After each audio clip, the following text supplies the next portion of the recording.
Gold, trusted gold buyers. మీరు తాకట్టు పెట్టిన బంగారాన్ని విడిపించి ఈ రోజు ఉన్న మార్కెట్ ధరకు కొనబడను.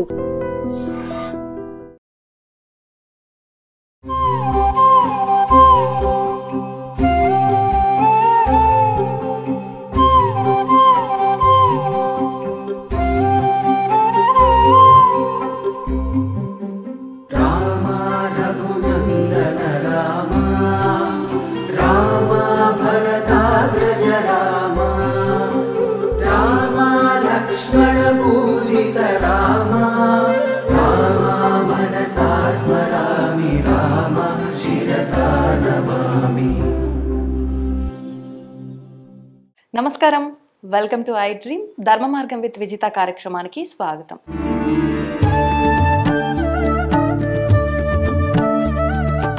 ప్రస్తుతం మనతో పాటు ఉన్నారు కామాఖ్య అమృత శోధన సంస్థ వ్యవస్థాపకురాలు శ్రీ విద్యా ఉపాసకులు వేణుశ్యామ అమ్మ మనతో పాటు ఉన్నారు. ఇప్పుడు అమ్మతో మాట్లాడి మరిన్ని విషయాలు తెలుసుకుందాం. మనకు ఎన్నెన్నో సందేహాలు ఉంటూ ఉంటాయి. ఆ సందేహాలన్నింటినీ కూడా నివృత్తి చేసుకునే ప్రయత్నం చేద్దాం. అమ్మ నమస్తే. ఈ ఆషాఢ మాసం అనేది మరికొద్ది రోజుల్లోనే రాబోతోంది. ఆషాఢ మాసం అనగానే మనకు గుర్తొచ్చేది బోనాలు, ఇంకా మనకి వారాహి అమ్మవారి నవరాత్రులు, గుప్త నవరాత్రులు అని చెప్పంటూ ఉంటారు. పాడ్యమి నుంచి మొదలవుతాయి. ఏంటమ్మా ఈ వారాహి నవరాత్రుల గురించి? అంటే గత కొన్ని సంవత్సరాల క్రిందట అసలు వారాహి అమ్మవారు ఉన్నారు అన్న విషయమే చాలా మందికి తెలియదు. కానీ ప్రస్తుతం ఒక 2-3 సంవత్సరాలు అనుకుంటా ఎక్కువగా వాడుకలోకి వచ్చింది. ఎందుకని అంటే అమ్మవార్లు దేవతలు కూడా గుప్తంగా ఉంచాలా, కొద్ది రోజులు రహస్యంగా పెట్టి మళ్ళీ బయటకు వచ్చి పూజలు అందుకోవడం ఏంటి? దీని వెనకాల ఏదో ఒక రీజన్ ఉండే ఉంటుంది కదమ్మా, ఆ ఆంతర్యం ఏంటో తెలియజేయండి. మామూలుగా శ్రీ విద్యా ఉపాసన అన్నది చాలా ఏంటి అంటే కొంతమంది నేర్చుకోవాలి అని చెప్పారు. దానికి కారణం ఏమిటి అంటే కొంతమందే నేర్చుకోవాలి అంటే వాళ్ళే నేర్చుకోవాలి అని కాదు. అందుకే లలితా సహస్రాలను కూడా రహస్యనామాలు. రహస్యము అంటే ఏంటంటే శోధించు, లోపలికి వెళ్ళు, చూడు, అంటే అక్కడ అన్ని జ్ఞానమే అన్నమాట. ఆ జ్ఞానం అని మనకి తెలియాలి అంటే ఏం చేయాలి? అది గుప్తంగా. గుప్తం అంటే దాయమని కాదు, అందరికీ తెలియకుండా దాయడం కాదు. ఇప్పుడు ఏంటి మామూలుగా మనిషికి ఏంటంటే క్యూరియాసిటీ అంటారు, మీకు తెలిస్తే. క్యూరియాసిటీ అంటే నాకు అన్నీ తెలిసేసుకోవాలి అని ఒక ఆశ. కానీ అది ఏమిటవుతుంది అంటే అన్నీ తెలుసుకోవాలని ఆశని వాళ్ళు అనుకుంటున్నారు. కానీ దేని గురించి తెలుసుకుంటున్నాను అని ప్రశ్నించుకుంటే మీ విషయాలన్నీ తెలుసుకోవడంలో నాకు జిజ్ఞాస ఉంది అంటే అర్థమైందా? దాన్ని క్యూరియాసిటీ అంటారు. కానీ నిజమైన జిజ్ఞాస అంటే అర్థం ఏమిటి అంటే నాలో వచ్చిన ప్రశ్నలకి సమాధానం నేనే వెతుక్కోవడం. అంతేగాని పక్కవాడిని సెర్చ్ చేయడాన్ని క్యూరియాసిటీ అనరు, జిజ్ఞాస అనరు. నన్ను నేను సెర్చ్ చేసుకోవడానికి జిజ్ఞాస అంటారు. ఈ వారాహి అయినా, రాజశ్యామల అయినా, లలిత అయినా ఇవన్నీ శ్రీ విద్యా ఉపాసనకి సంబంధించిన దేవతలు.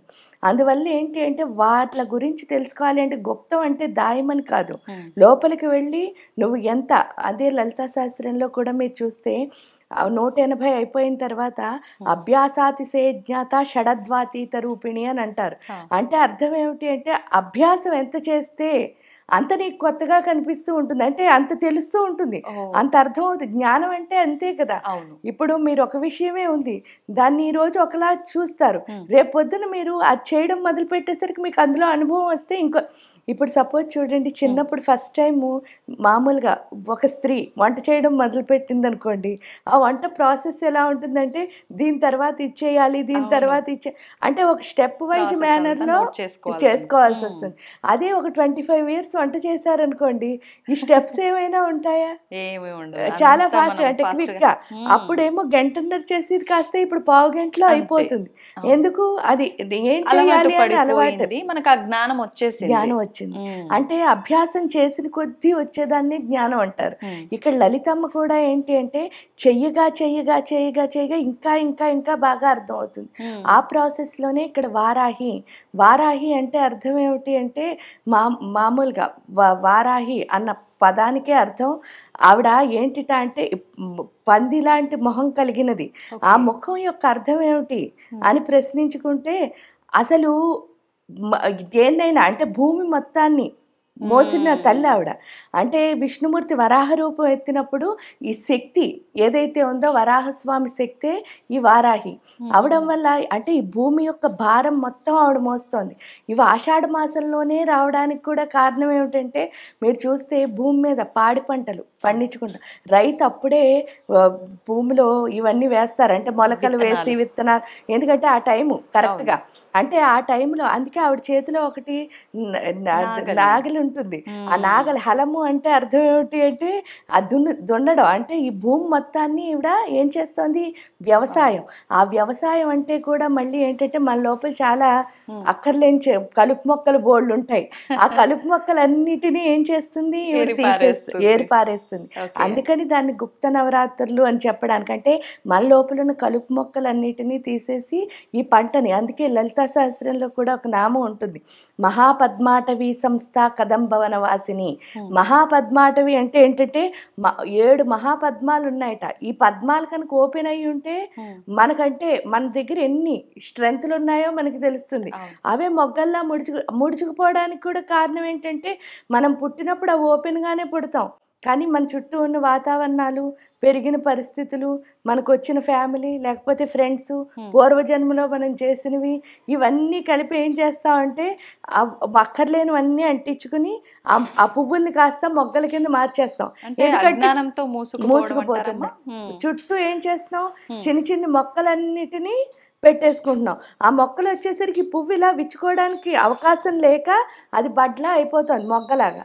ఎప్పుడైతే మొగ్గలా అయిపోయిందో మనకేంటి అంటే పూర్తిగా మన దగ్గర ఉన్న స్ట్రెంగ్త్లన్నీ మనమే ఏం చేస్తున్నాం, వీక్నెస్ మార్చుకుంటున్నాం.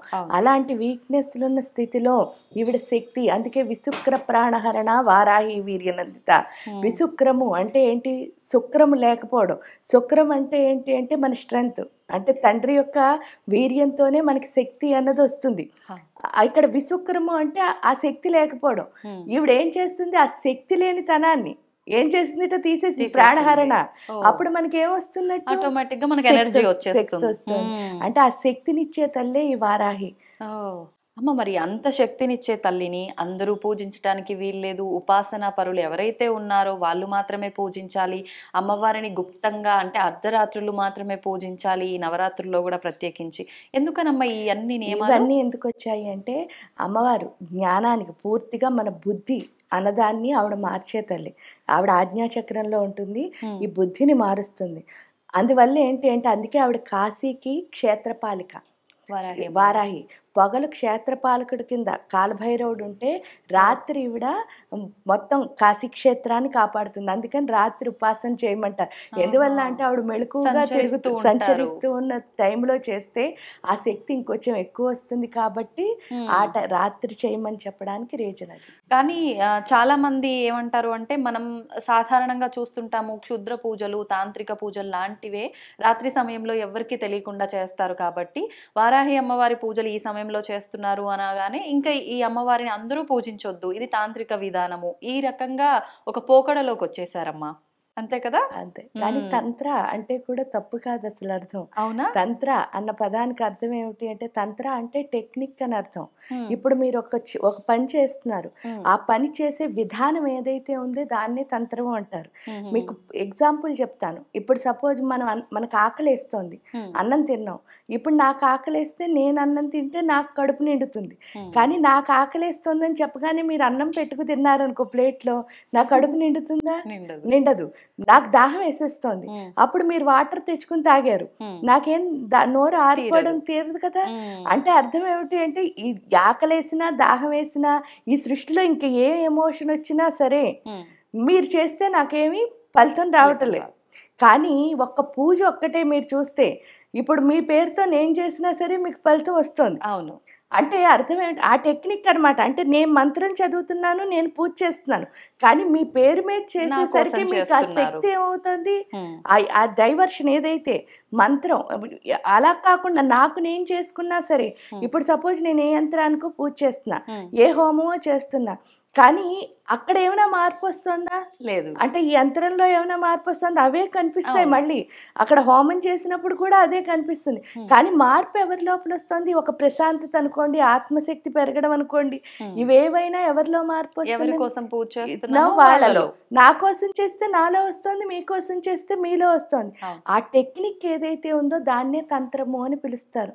ఓకే. అంతే తప్ప తంత్ర అంటే బ్యాడ్ వర్డ్ కాదు. అదొక పెద్ద శాస్త్రం. అంటే వేదం ఎలా ఉందో తంత్ర శాస్త్రం కూడా అలాగే ఉంది. ఈ ఏంటంటే కొన్ని వేదంలో ఉన్న ఆచారాలు అవి చేయలేని వాళ్ళు ఎవరైతే ఉంటారో వాళ్ళు దీన్ని ఫాలో అవుతారు. కాకపోతే ఇవన్నీ కూడా మళ్ళీ ఎలా ఉంటాయంటే మనం పూర్వజన్మలో చేసిన సాధనలు బట్టి. రియల్‌గా చెప్పాలి అంటే శ్రీ విద్యా ఉపాసన మొత్తం తంత్ర శాస్త్రమే. ఎందువల్ల మీరు యంత్రానికి పూజ చేస్తున్నారు. ఆ యంత్రానికి ఏం మార్పు రావటంలే. మార్పంతా వస్తున్నది మీ లోపలే. అంటే అర్థం ఏమిటి అంటే ఇక్కడ మంత్రం చదువుతూ అక్కడ యంత్రం మీద మీరు పువ్వులు పెడుతూ ఉంటే మార్పు ఎక్కడొస్తోంది అంటే మీ లోపల మీ సూక్ష్మదేహంలో మార్పు వస్తుంది. ఈవెన్ మంత్రం చదివినా సరే మీరు జపం చేస్తూ ఉంటున్నారు, మార్పు ఎక్కడొస్తోంది? ఆ సూక్ష్మదేహంలోనే ఆ దేవత యొక్క ఆకారం ఏర్పడుతోంది. అంటే అర్థం ఏమిటి అని అంటే దాన్ని ఆ టెక్నిక్ ఏదైతే వాళ్ళు పెట్టారో ఆ టెక్నిక్‌నే. ఎందుకంటే మిగతాది ఏదైనా సరే ఇప్పుడు ఎగ్జాంపుల్సే దాహం వేస్తే నేనే తాగాలి. అవును. కానీ మీకు దాహం వేస్తే మీకు బాగోకపోతే నేను చేస్తే మీకు వర్క్ అవుతోంది కదా! అవును. అమ్మ ఇప్పుడు మీరన్నట్టుగా ఎవరికి ఆకలేస్తే వాళ్ళే భోజనం తింటే వాళ్ళ కడుపు నిండుతుంది అని చెప్పి. వాస్తవం అది. కానీ పూజ విషయానికొచ్చేసరికి నా తరఫున మీరు పూజ చేసినా, నాకు సంబంధమే లేకున్నా నేనక్కడ పార్టిసిపేట్ చేయకపోయినా, మీరు చేసే దాని వల్ల ఆ ఫలితం నాకుంటుంది. ఎంతవరకు ఉంటుందమ్మా ఆ ఫలితం? అంటే నేను స్వతహాగా చేసుకున్నంత ఫలితం మీరు నా తరఫున చేస్తే ఉంటుందా? ఎప్పుడైనా మన సొంతంగా చేసుకునే దానికి ఎందుకు అంటే సాధన అని అందుకే అంటారు. నిజంగా మనలో మార్పు రావాలంటే మనమే చేయాలి. కానీ కామ్యార్థం చూడండి ఇప్పుడు నాకేదో బాలేదు అది చిన్న విషయం. అవును. ఎందుకంటే నేను మారడం అన్నది చాలా పెద్ద విషయం. నాకు ఈ పని అవ్వాలి చిన్నగా. అప్పుడు ఏంటి అంటే ఉపాసకులతోనో లేకపోతే ఎవరైనా మీకు తెలిసిన పురోహితులతోనో చేయించుకోవడము అన్నది మీ యొక్క అంటే నాకు ఇది అయిపోవాలి వెంటనే. దానికి తోడు మానవుడు ఈ భూమి మీద ఉన్నంత కాలం కామిగాక మోక్షగామిగాడు. ఎందుకు అంటే మోక్షం కావాలని కోరుకోవడం కూడా కోరికే. అది అర్థమైందా? అంటే నాకున్న కోరిక ఎంత? ఇప్పుడు సపోజ్ చూడండి స్వార్థంతో కొన్ని కోరికలు ఎలా ఉంటాయంటే ధర్మంగా అంటే చూడండి నా పిల్లలు బాగోవాలి, నేను బాగోవాలి, నా ఫ్యామిలీ ఇదంతా ఏంటంటే స్వార్థపూరితమే. అలా కాకుండా ప్రపంచం బాగోవాలి అనుకోవడం కోరికే అది కూడా. కానీ కొంచెం పెద్దది అందరూ బాగుంటారు కదా దానివల్ల. సో ఇక్కడ ఏంటి అంటే ఆ మార్పు వస్తుంది. భూమి మీద ఉన్నంత వరకు మాత్రం కోరిక అన్నది తప్పదు. ఎందువల్ల అంటే ఈ భూమికి ఇక్కడ కోరిక లేకపోతే మనం అసలు నుంచోలేం. అంటే ఏదో ఒకటి అంటే నాకు మోక్షం కావాలనుకోవడం లేకపోతే ఈ ప్రపంచాన్ని ఏదో ఒకటి చెయ్యాలనుకోవడం ఏదైనా కోరికే. దానికి తోడు ఇంకొకటి కూడా అంటారు ఏంటి అంటే ఒక ఉపాసకుడు అంటే అసలు భూమి మీద ఉపాసకులు ఎందుకు ఉండాలి? మన భారతదేశానికి ఉన్న గొప్పతనం ఏమిటి అంటే ఈ విద్యే. ఆ విద్యా ఉపాసన ఎందువల్ల అంటే ఆ ఉపాసన బలం వల్లే ఇప్పటికి కూడా అంటే ఈ భూమి మీద ఎంత అందంగా మనం అంటే చేయగలుగుతున్నాము. అంటే చూడండి సపోజ్ మిగతా దేశాలన్నిటికంటే ఈ దేశం గురువు ఎందుకు అంటే ఇక్కడున్న జ్ఞానమే. ఆ జ్ఞానం ఏమిటి అని అంటే మన పూర్వం ఉన్న ఋషులు మునులు మనకిచ్చిన ఈ విద్య వాళ్ళు చేసిన మంత్రబలమే ఇక్కడ మన ఇప్పటికి కూడా ఇంకా ఎలా ఉన్నామంటే నడిపిస్తుంది. మనది వేదభూమి కర్మభూమి. ఆ భూమి అవడం వల్లే ఇక్కడ మనని నడిపిస్తోంది. ఆ నడిపిస్తున్న మంత్రాన్ని ఇప్పుడు ఏంటి అంటే మీ నాన్నగారు మీకు ఒక ఆస్తి ఇచ్చారు, కానీ మీరు ఏమీ చేయకుండా ఆ ఆస్తిని ఎంజాయ్ చేద్దాం అనుకున్నారు సపోజ్. అది ఎన్ని రోజులు ఎంజాయ్ చేస్తారు చెప్పండి? మీ నాన్నగారు ఎంత ఇచ్చినా సరే కొంతకాలం మాత్రం. శాశ్వతం ఎందుకు కాదు అంటే అది మీరు కష్టపడలే కాబట్టి మీకు చాలా ఈజీ. అది విలువ తెలియదు. అవి ఈజీ అవడం వల్ల ఏమవుతుంది మీరు చాలా ఈజీగా ఖర్చు పెట్టేయగలుగుతారు. దానికి పెద్ద ఎగ్జాంపుల్స్ కూడా అక్కర్లేదు. చిన్నప్పుడు మనం పిక్నిక్ వెళ్ళిన దానికి నాన్న ఇచ్చిన డబ్బులతో మనం సంపాదించిన తర్వాత మనం ఏదో ఒక పని చేసిన దానికి అంటే మనం ఖర్చు పెట్టినప్పుడు ఈ రెండు ఖర్చులకి చాలా తెలుస్తుంది. ఆ తృప్తి వేరుగా ఉంటుంది. అది రావాలి అంటే మాత్రం ఖచ్చితంగా సొంత సాధన అన్నది 100% అవసరం. అందుకే సాధకులు ఎప్పుడు కూడా భూమి మీద ఉండాలి. పైగా ఈ సాధకులు ఉండడం వల్ల ఏంటి అంటే ఎప్పటి వరకు మన ఋషులు మునులు ఏదైతే భూమికి ఇచ్చారో దాన్ని అందుకే ఒక ఉపాసకుడు భూమి మీద ఉంటే వాడు ఎలాగంటే ఒక సైనికుడి కింద లెక్క అంటారు. ఎందుకు అంటే మీ సరిహద్దుల్లో ఉండి సైనికులు ఎలా కాపాడతాడో ఉపాసకుడు ఎక్కడున్నా సరే మొత్తం అన్ని దేశాలని కాపాడుతాడు. అవును, అంటే ధర్మం కోసం వాళ్ళ పోరాటం వాళ్ళు చేస్తూ ఉంటారు. మనకు అందరినీ అంటే ఎన్నో ప్రకృతి విపత్తులు జరుగుతూ ఉంటాయి. కొన్ని సందర్భాల్లో వాటి కోసం వాళ్ళు తపన పడుతూనే ఉంటారు, ఏదో ఒకటి చేస్తూనే ఉంటారు. మనం ఇవన్నీ వింటూనే ఉంటాం కదమ్మా. అమ్మ, నాకు ఒకటి అడగాలనిపించింది. ఎట్లా ఉపాసకులు వీళ్ళ గురించి మాట్లాడుతున్నాం కాబట్టి, ప్రత్యేకించి ఎంతో మంది ఉపాసకులు ఉంటారు. కానీ శ్రీ విద్యా ఉపాసకులు అనేసరికి నేను చూసినంత వరకు వాళ్ళలో ఆ నిదానం కానివ్వండి, ఆ మాట్లాడే ప్రతి విషయంలో కానివ్వండి, వాళ్ళ ప్రతి కదలికలో కానివ్వండి, ఆ నిదానము, ఆ నెమ్మది అదంతా కూడా స్పష్టంగా అర్థమైపోతుంది. అది ఆటోమేటిక్గా అలా వచ్చేస్తుందా అమ్మ? ఎందుకంటే అమ్మవారిని మరాళి మందగమన అని పిలుస్తారు. ఆ, ఆ నామం చాలా అందంగా ఉంటుంది మీరు చూస్తే. ఆ, మరాళి అంటే మందగమన అంటే ఏంటంటే చాలా నెమ్మదిగా, అంటే చాలా నెమ్మదిగా నడుస్తుందిట, అంటే వయ్యారంగా. ఆహా, ఆ వయ్యారం నెమ్మది అంటే అర్థం ఏమిటి అంటే ఆవిడ స్టైల్గా నడుస్తుందని కాదు. ఉమ్, ఉమ్, లోపల ఏంటంటే బోల్డంత సంసారం ఏంటి, అవును. మనకు వచ్చే ఆలోచనలతోనే మనం చాలా దెబ్బలాడుకుంటాం, యుద్ధాలే జరిగిపోతాయి లోపల. అంటే పక్క వాళ్ళతో యుద్ధం చేయక్కర్లే, అవును. మన మనలో లోపల మనమే. జరిగే యుద్ధమే చాలా పెద్దది. వాస్తవం. ఇలాంటి యుద్ధం ఏదైతే ఉందో, మందగమన అంటే హంస అని అర్థం. ఉమ్, హంసకు ఒక లక్షణం ఉంటుందిట. ఉమ్, ఆ లక్షణం ఏమిటి అంటే సముద్రం మీద వదిలేసినా సరే, నార్మల్గా ఎవరైనా సరే, మన ఇప్పుడు సముద్రంలో స్నానం చేయడానికి వెళ్ళాం, ఆ, వెళ్తే ఆ అల రాగానే మనం ముందుకో వెనక్కో వచ్చేస్తాం. ఊగుతాం, అంటే వెళ్ళిపోవడం. కానీ ఇక్కడ హంసకి ఒక్కదానికే, అంటే జీవుల్లో హంసకు ఒక్కదానికే ఉన్న స్పెషల్ క్వాలిటీ ఏమిటి ఆ వేవ్ మీద దాన్ని పెట్టినా సరే వేవ్ కదలాలి తప్ప హంస కదలదుట. అంటే అంత బ్యాలెన్స్. దానికి అదేమైనా వరమా అమ్మ? అంటే దానిలో ఉన్న బ్యాలెన్స్ అలాంటిది, అసలు Okay. ఇంబ్యాలెన్స్ లేదనమాట. ఆ, ఎవరికైతే ఇంబ్యాలెన్స్ ఆఫ్ ఎమోషన్స్ ఉంటాయో వాళ్ళు అంతే నిశ్చలంగా ఉంటారు, అది ఇస్తుంది అని అర్థం. ఎప్పుడైతే శ్రీ విద్యా ఉపాసకులు అంటే అర్థం ఏమిటి అంటే వాళ్ళు ఆల్రెడీ అమ్మతోనే ఉంటారు కాబట్టి, ఆ అమ్మ తత్వం ఎప్పుడైతే లోపలికి వచ్చిందో ఈ మరాళిగా అంటే ఈ బిజినెస్ అంతా ఆగిపోతుంది. ఆ వ్యవసాయం ఏంటంటే మనతో మనమే పోట్లాడుకుని వ్యవసాయం అంతా ఆగిపోయి ఇంకా విశ్లేషణ అన్నది ఉండదు. నార్మల్గా ఏంటంటే శ్రీ విద్యా ఉపాసకులకి ఫస్ట్ చెప్పే కొన్ని రూల్స్లో ఫస్ట్లో చెప్పే రూల్స్లో ఒకటి ఉంటుంది ఏంటంటే విశ్లేషణారహిత జీవితం ఇది శ్రీ విద్యా సాధనం అని. విశ్లేషణారహిత జీవితం అంటే అర్థం ఏమిటి అంటే దేన్ని విశ్లేషించకూడదు, నీకు ఎలా వచ్చిందో అలా యాక్సెప్ట్ చేయాలి.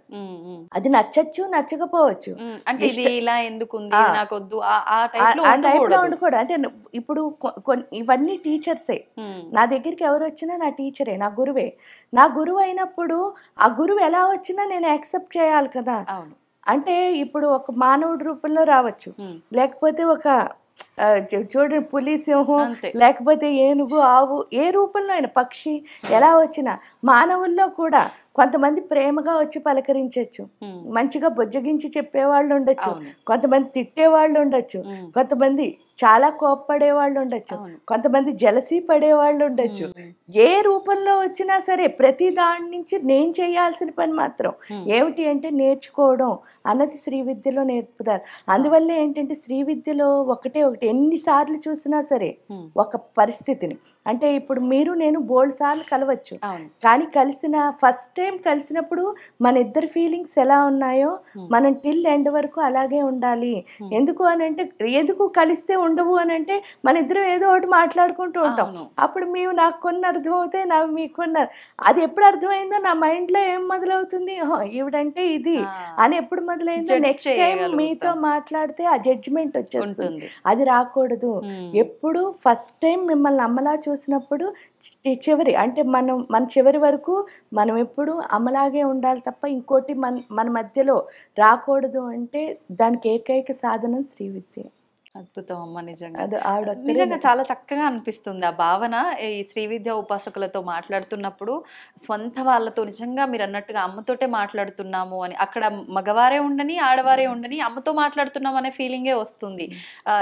అంటారు కదా అమ్మ ఆ లాలన అదంతా కూడా ఎవ్వరికి రాదు అని, కానీ ఇది ఇక్కడ బ్యాలెన్స్ అవుతుందేమో అనే అంత భావన కలుగుతుంది నిజంగా. అమ్మ, మళ్ళీ మనం వారాహి అమ్మవారి టాపిక్ వస్తే, ఇప్పుడు ఎలాగూ మనకు నవరాత్రులు రాబోతున్నాయి, దశమహావిద్యలలో ఒకరే వారాహి అమ్మవారా, లేదు అని అంటే సపరేట్ గానా? ఈ వారాహి అమ్మవారిని మనం ఈ గుప్త నవరాత్రుల్లో ఏ రకంగా ఆరాధించాలి? ఇందాక మీరు అన్నారు మనకు ఒక ధైర్యం, ఒక శక్తి రావాలి అని అంటే అమ్మవారిని మనం ఆరాధించాలి, మనలో ఉన్న ఆ దుర్గుణాలు బయటికి తీసేసేది వారాహి అమ్మ.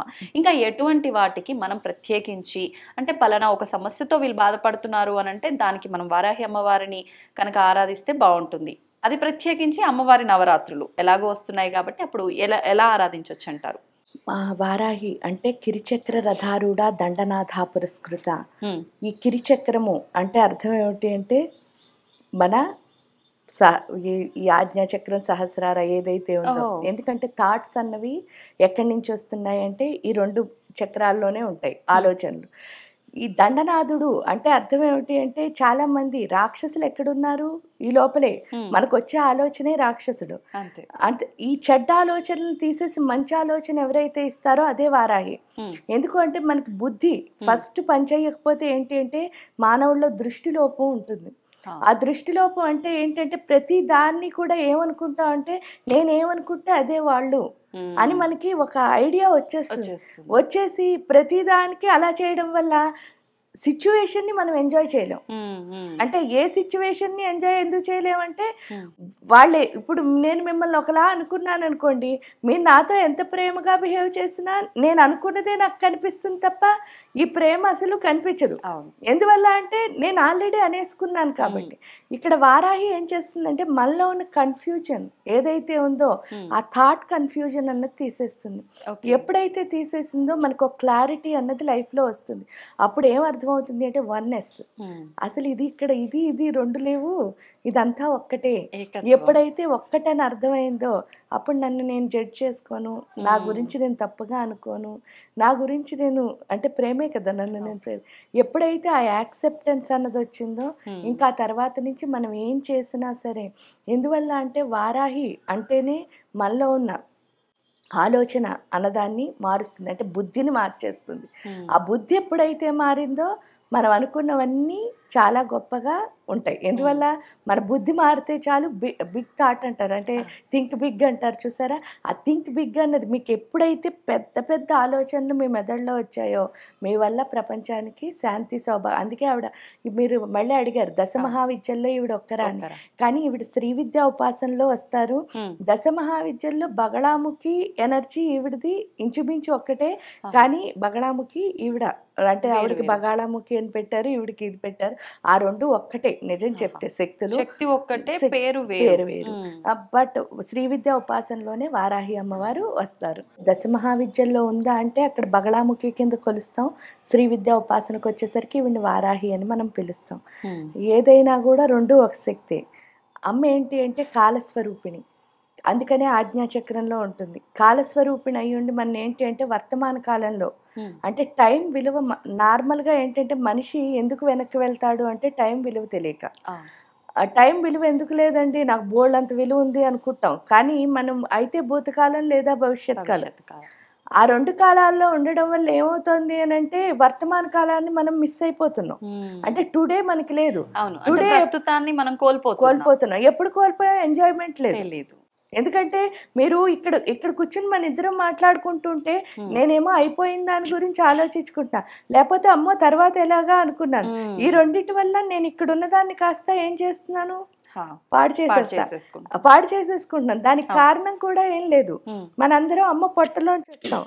చిన్న కథ ఇది, కాకపోతే మన జీవితంలో ఉన్న కథే. అందరం అమ్మ పొట్టలోంచి ఉన్నప్పుడు ఏమవుతుంది అంటే 9 నెలల కాలం ఇంత గుడ్డులా మొదలవుతున్నాం. పాప బాబో ఒక మోచేయంత అవుతే బయటకు పంపించేస్తున్నారు 9 నెలలు అయ్యాక. ఈ 9 నెలలు అయిన తర్వాత బయటకు వచ్చి లోపు మీరు చూస్తే లోపల ఉన్నప్పుడు మన ఏమంటారంటే అమ్మ తిన్నదంతా బిడ్డకు వెళుతుంది అంటారు. అమ్మ తిన్నదంతా బిడ్డకు వెళుతుంది అంటే గ్రహణ శక్తి, అంటే అమ్మ తిన్నదంతా తీసుకునే శక్తి బిడ్డకుంది. కానీ అది నిజమా అని మనం ప్రశ్నించుకున్నప్పుడు బయటికి రాగానే ఫస్ట్ గురువు ఎవరని చెప్పారు అంటే తల్లి. ఎందుకు అంటే మనకి పాలు తాగడం నేర్పిస్తుంది.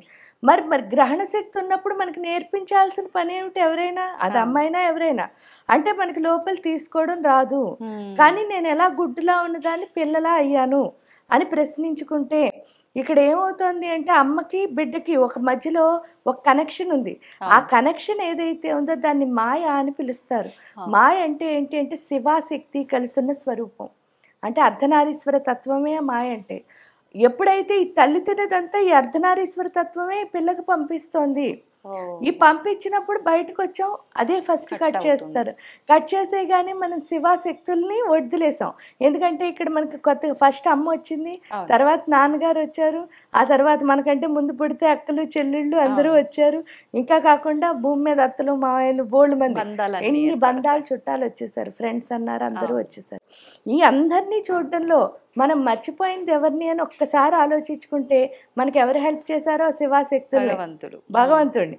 కానీ ఎంత బతుకుతాం ఫైనల్గా, ఎంతో బతికిన తర్వాత లాస్ట్కి ఎవరైనా పుట్టిన ప్రాణి గిట్టక తప్పదు. దాన్ని మనం యాక్సెప్ట్ చేయాల్సిన నిజం ఏంటి అంటే మరణమే.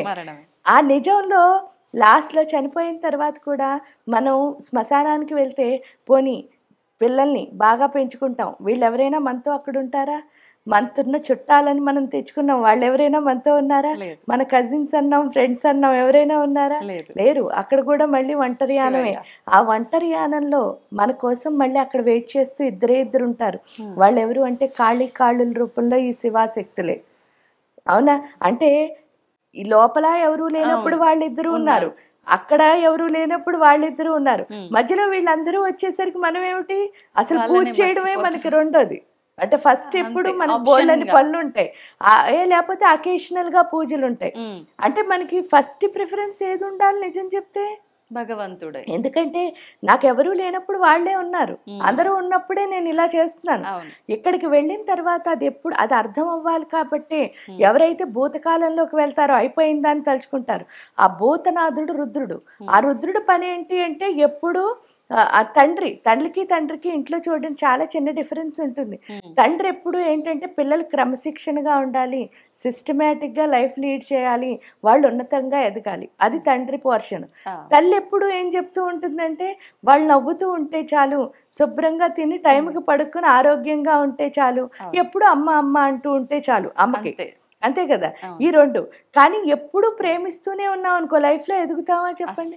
కానీ తండ్రి డిసిప్లిన్ లేకపోతే మనం ఎదగం. అంటే రెండు కావాలి లైఫ్ కి, బ్యాలెన్సింగ్ ఉండాలి. ఆ బ్యాలెన్సింగ్ ఉండకే ఏం చేస్తున్నాం, భూతకాలంలోకి వెళ్ళగానే తండ్రి ఏం చేస్తాడట, ఒక దెబ్బ వేస్తాడట. దెబ్బ వేసి ఏం చెప్తాడు, నువ్వు నా పిల్లనని మర్చిపోవడం వల్లే నీకు ఈ కష్టాలన్నీనే, అసలు నా పిల్లనని తెలుసుకుంటే నువ్వు ఎలా ఉందువు అంటే, ఎందుకంటే అఖిలాండ కోటి బ్రహ్మాండ నాయకుడు పిల్లలు ఎలా ఉంటారు చెప్పండి, చక్కగా క్వీన్స్ ఇట్లా క్వీన్లా ఉండాలి కదా, అలా ఉండదు అని చెప్తాడు. అందుకని చెప్పి భూతకాలంలోకి వెళ్ళాము అంటే ఏడుపే వస్తుంది. అంటే ఏదైనా తలుచుకోండి అయిపోయింది, మనకు బాధ కలుగుతుంది, దుఃఖమే. ఎందువల్ల అంటే అది మంచి తలుచుకున్నా అప్పుడు బాగున్నాను ఇప్పుడు బాగాలేదని బాధపడుతున్నాం, చెడు తలుచుకున్నా అప్పుడు బాగోలేదు కాబట్టి ఎలాగో అది తలుచుకుని ఏడుస్తాం. అంటే అయిపోయింది ఎప్పుడు మీకు మిగిల్చేది ఏంటి అంటే బాధే. ఇంకా అవ్వాల్సింది అమ్మ కదా, ఇక్కడ మహామాయా స్వరూపిణి అమ్మ. ఈవిడ ఏం చేస్తుంది అంటే అమ్మకి ఎప్పుడు బిడ్డలు ఏం చేయాలి, అటెన్షన్, అమ్మ అమ్మ అమ్మ అమ్మ అని తిరగాలి. ఈ అమ్మ అమ్మ అని తిరగాలన్న అటెన్షన్ కోసం ఆవిడ ఏం చేస్తుందిట, మనకు టెన్షన్ ఇస్తుంది. ఎప్పుడైతే టెన్షన్ వచ్చిందో వెంటనే ఏం చేస్తున్నావు, ఏదో ఒకటి చేసి సాల్వ్ చేయమని మళ్ళీ ఆవిడకే దండం పెడుతూ గుర్తొస్తారు. సో అంటే ఏంటి అంటే వాళ్ళిద్దరు చూడండి, అంటే అలా అయినా మనకి గుర్తు చేయాలని.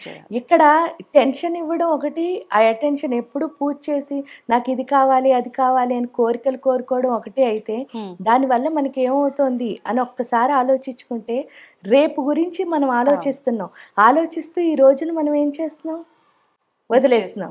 పోనీ రేపు వెళ్ళి రేపైనా ఈ రోజు ప్లాన్ చేసాం కదా, అదంతా ఇంప్లిమెంట్ చేస్తావా? చెయ్యం. ఎందుకంటే అలవాటు అయిపోయింది కదా, ఎల్లుండి కోసం ఆలోచిస్తాం. ఇంకా అలా ఒకరు అంటే రేపు రేపు రేపు రేపు అని ఆలోచించడంలో ఈ రోజులన్నీ మనం మిస్ చేసుకుంటున్నాము. అంటే అర్థం ఏమిటి అంటే, ఒకటి లైఫ్ లో ఎదగట్లేదు అన్నది పక్కన పెట్టేయండి, దానికంటే ఇంపార్టెంట్ ఏంటంటే మన యొక్క జీవితం అంటే ఆయుష్ని మనమే తగ్గించేసుకుంటాం. అందుకని 100 ఏళ్ళు బతికే వాళ్ళు కాస్త 60 ఏళ్ళకి 60. ఎందుకల్లా ఎక్కువ ఎంత రేపని టెన్షన్ పడతాం అంటే భవిష్యత్తు గురించి ఎంత ఆలోచిస్తామో అంత ఆయుష్ అన్నది తగ్గిపోతుంది. అంటే ఇక్కడేమో ఏడుపు వస్తుంది, ఇక్కడ ప్రాణమే పోతుంది. ఆ రెండు కనుక మనకు అర్థమైతే బుద్ధిగా ఉండాల్సిన కాలం ఏమిటి అంటే వర్తమాన కాలం. ఎప్పుడైతే వర్తమాన కాలంలో ఉన్నామో ఆ శివ శక్తులు ఇద్దరు అర్ధనారీశ్వర తత్వంతో మనతో కలిసి ఉంటారు. అదే యాదేవి సర్వభూతేషు వృత్తి రూపేణ సంస్థ అంటే అర్థం ఏమిటి అంటే ప్రతి క్షణం మనం చేస్తున్న పనే మనకి దైవం. ఇక్కడ వారాహి అమ్మవారు ఏం నేర్పిస్తుంది అంటే మీరు ఏ పని చేస్తున్నారో ఆ పని దైవంలా భావించడం. మీరు ఎప్పుడైతే దైవంలా భావించి ప్రతి క్షణం ఆ పని చేయడం మొదలుపెట్టారో అది ఏ పనైనా అవనివ్వండి, పూజ అవ్వక్కర్లే, ఏదైనా దేవుళ్ళలా భావించి చేయాలి. మీరు చేస్తున్న వృత్తే మీ దేవుడు, ఎందుకంటే మీకు అన్నీ ఇస్తోంది కదా. అది కనుక మనకు అర్థమయ్యి ఈ క్షణం నుంచి ప్రతి క్షణాన్ని వాడుకుంటూ ఎవరైతే వెళ్తారో వాళ్ళు లైఫ్లో టైర్డ్ అవరు. అంటే అంత ఉత్సాహం వస్తుంది. అంటే మీరు పని చేసిన కొద్దీ చెయ్యాలని ఉత్సాహం రావడమే జ్ఞానంలో ఉంది. అప్పుడు ఆ ఉత్సాహం ఎప్పుడైతే వచ్చిందో అదే పార్వతీదేవి యొక్క తత్వం. అప్పుడు ఆటోమేటిక్ గా లక్ష్మీదేవి కూడా వస్తుంది. అంటే సరస్వతి, పార్వతి, లక్ష్మి ఈ ముగ్గురు వస్తారు వారాహి ఉపాసనలో. ఎప్పుడైతే వచ్చారో చక్కగా వర్తమాన కాలంలో ఉంటూ ప్రతి క్షణం హార్డ్ వర్క్ చేయాలి అని, అయ్యో 24 hours అయినా మనకి ఇచ్చారు, ఇంకో అవర్ ఉంటే బాగుండు అనిపించి అంతా ఎనర్జెటిక్గా తయారవుతాం వర్తమాన కాలంలో ఉంటే. అది వారాహి అమ్మవారు మనకి నేర్పిస్తారు. మనం వారాహి అమ్మవారిని ఆరాధించడం వల్ల సాక్షాత్తు ముగ్గురు అమ్మవార్లని ఆరాధించిన ఫలితం మనకు ఉంటుంది అని అర్థమవుతుంది. ఎలా ఆరాధించాలి? ఇక్కడ ఎలా ఆరాధించాలి అంటే ఉపాసన పరంగా వారాహి ఉపాసన చేయాలి అనుకుంటే చక్కగా గురువులు ఉంటారు, వాళ్ళ దగ్గరికి వెళ్ళి ఆ ఉపాసన తీసుకుని ఆ మంత్రోపదేశం ఇంకా వాళ్ళ అంటే మీరు ఇందులో మళ్ళీ 4 ఆచారాలు ఉంటాయి. ఈ ఆచారాల్లో ఏ ఆచారం గురువు మీకు దొరికితే ఆ ప్రకారం మీరు వాళ్ళు ఇచ్చిన మంత్ర సాధన ద్వారా వాళ్ళు ఇంకే సాధన చెప్తే ఆ ప్రకారం ఆ గురు పరంపరలో మీరు వెళ్ళొచ్చు. అలా కాదండి నేను చేయలేను అని అనుకున్నప్పుడు కవచం, సహస్రనామాలు, ఇలా అష్టోత్తరాలు అవి కూడా ఉంటాయి వారాహి అమ్మవారికి. అవి రోజు చేసుకోవచ్చు. అంటే వారాహి నవరాత్రుల్లోనే చేయాలి అని కాదు, నవరాత్రి ఆ టైం ఏంటి అంటే స్పెసిఫిక్గా వారాహి అమ్మవారి శక్తి అన్నది ఉంటుంది. ఎందుకు అంటే అది భూమి పంటలు పండే కాలం, అందులో ఒక ఋతువు నుంచి ఇంకో ఋతువుకు మారుతూ ఉంటాం. ఆ మారడం వల్ల ఏంటి అంటే ఆ టైంలో జలుబులు, జ్వరాలు ఇవన్నీ వస్తాయి. వారాహి అమ్మవారు స్పెసిఫిక్గా ఏంటి అంటే సప్త ధాతువుల్ని పరిరక్షిస్తుంది. ఈ మన లోపల 7 ధాతువుల్ని, ఈ 7 ధాతువులు ఎప్పుడైతే అంటే మీకు తెలుసు రక్తము, స్కిన్, ఎముకలు, మాంసము, ఆ మధ్య అంటే బోన్ మ్యారో, మేధస్సు, శుక్రము, వీటన్నిటిని ప్రొటెక్ట్ చేస్తుంది. 7టిని ఎప్పుడైతే రక్షణ ఇస్తుందో అంటే వాటి శక్తివంతం చేస్తుందో. ఎందుకంటే రక్తం చెడుగా ఉందనుకోండి, ఇప్పుడు మన లోపల ఉన్న రక్తం చెడ్డగా ఉంటే ఏమవుతుంది అంటే హిమోగ్లోబిన్ తక్కువైంది, లేకపోతే అందులో ఏవో మంచి సెల్స్ లేవు ఇవన్నీ అంటారు కదా. ఎప్పుడైతే ఇంప్యూరిటీగా ఉందో రక్తం, మనలో కోరికలు అలా పుట్టగొడుగుల్లా పుట్టుకొచ్చేస్తాయి. అవి ఎప్పుడైతే పుట్టుకొచ్చాయో మనం శాంతిగా ఉండం, మన చుట్టూ ఉన్న ఎవరిని శాంతిగా ఉండలేవో, దానివల్లే మనకు అనవసరమైన జబ్బులన్నీ వస్తాయి. అదే విధంగా ఎముకల్లో ఏంటి అంటే చాలా మొండితనం ఉంటుంది. ఎందుకంటే అవి చనిపోయిన తర్వాత కూడా కాలని పదార్థం ఏదైనా ఉంటే అదే. అంటే అర్థం ఏంటి, మన నిప్పుల్లో పెట్టి కాల్చినా సరే మన ఎముకలు కాలటం లేదు. మీరు చూస్తే అంత మొండి, ఆ మొండితనం ఏదైతే ఉందో దానివల్ల మనం ఎప్పుడు సుఖంగా ఉండలేము. ఎందుకంటే మనం ఉండం నేను అన్నదే నెగ్గాలి అని ప్రతిసారి అన్నాం అనుకోండి, చాలా మందిని మనం ఇబ్బంది పెడతాం. వాస్తవం. సో అంటే ఒక్కొక్క ధాతు ఏది బాగోపోయినా సరే దానివల్ల మనకి జబ్బులు రావడానికి కారణం అదే. ఏంటంటే మన బిహేవియరే మనకి జబ్బుల్ని తెస్తుంది. దాన్ని మార్చుకోవాలి అంటే వారాహి. ఎందుకంటే వారాహి ఉపాసనలోనే ఈ 7 ధాతువులలో ఉన్న ఇంప్యూరిటీ పోయి అవి మొత్తం స్ట్రెంగ్త్, అంటే అవి ఎలా ఉండాలో అంత ప్యూర్గా ఉంటాయి. ఎప్పుడైతే ప్యూర్గా ఉంటాయి, అందుకే అమ్మవారిని ఓజోవతి అని పిలుస్తారు. ఓజస్సు అంటే అర్థం ఏమిటి అంటే మామూలుగా కళ, అంటే కళ కాదు కాంతి అని అర్థం. అది ఏంటంటే మామూలుగా తేజస్సు అంటారు చూసారా, అలాంటిది కూడా కాదు, చాలా చాలా చాలా బ్రైట్గా అంత కాంతివంతమైన, అంటే పూర్తి జ్ఞానంతో నిండిపోతుంది మొత్తం ఈ ఆజ్ఞా చక్రం అంతా. ఎప్పుడైతే జ్ఞానంతో ఉందో అప్పుడు అర్థమయ్యేది ఏంటి అంటే ఏ పుస్తకాలు చదివితే జ్ఞానం రాదు, మొత్తం పుస్తకం అంతా ఎక్కడుంది, లోపలే ఉంది. సాధన చేస్తే చాలు ఆటోమేటిక్గా వచ్చేస్తుంది. అది అక్కడ అర్థం అవుతుంది. అమ్మ వారాహి అమ్మవారికి కంద దీపం కూడా విశేషం అని చెప్పి విన్నాను, వాస్తవమేనా? దీపాలు ఏ దీపం అయినా గొప్పదే. ఎందుకు అంటే అసలు వెలిగించడమే గొప్పది. ఆవిడ ఏంటంటే జ్ఞానాన్ని వెలిగిస్తోంది మన లోపల. అవును. అందువల్ల ఏంటి అంటే నిజమైన దీపం అంటే కందనే ఎందుకు పెడుతున్నారండి అంటారు చూడండి, అది ఈ ఆజ్ఞా చక్రానికి ప్రతీక.